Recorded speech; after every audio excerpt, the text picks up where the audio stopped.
When I hear what Kyrie Irving has to go through in order to be reinstated, I'm appalled.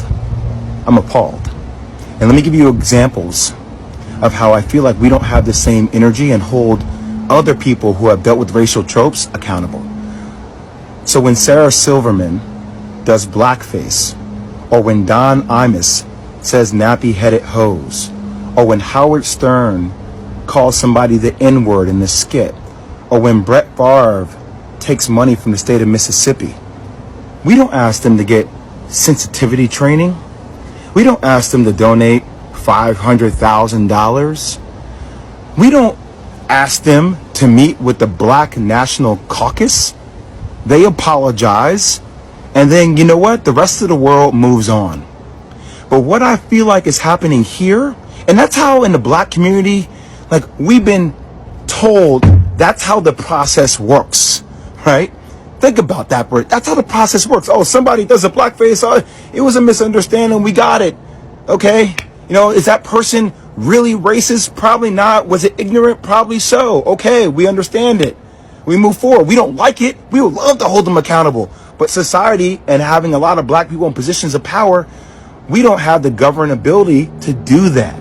But what we feel like happens with Kyrie is even after an apology, it's not enough. We feel like there needs to be more.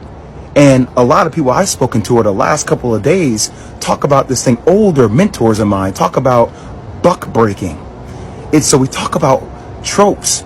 This is something that we feel like in the black community that happened way back in the day, where if there was a slave that was defiant, right, he got broken in front of everybody in order to show that he was not in a position of power. And that at the end of the day, he had to do what he was told to do because that's what was mandated of him. And there's a bigger situation going on. What's happening with Kyrie Irving? If the Nets don't want him to be there, just say you don't want him to be there. But we should hold everybody accountable, even owners of teams accountable, with things that are happening in other countries, i.e. China and Uyghurs and the Muslim genocide that is occurring, that we hear Enes Kanter talk about. But we don't keep the same energy for everybody. We pick and choose what conversational points we want to make more polarizing.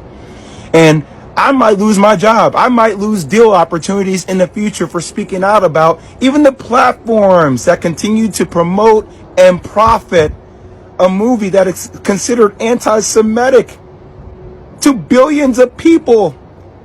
They don't have to be accountable. Who is accountable? But we're going to put everything on the shoulders of Kyrie Irving, who, even though he said, I cannot be anti-Semitic because if I know where I came from, stating that he's one of the 4 lost tribes. He's saying that blacks and Jews come from the same entity, the same thing. But we don't want to understand nuance. We want to be triggered by words, and we like fire, and we like things that are, you know, going viral on social media, and everybody has some kind of hot take, and we're calling people idiots, and we're calling people names because that's what we do. We just destroy each other. I ain't gonna destroy each other, man. I'm not gonna do that. Is Kyrie Irving anti-Semitic? Hell no. Could he have gone about it maybe a different way? That's what I would have advised him to do. But I'm not gonna let you guys sit out here and make this dude out to be like he is a villain, like he is a bad person.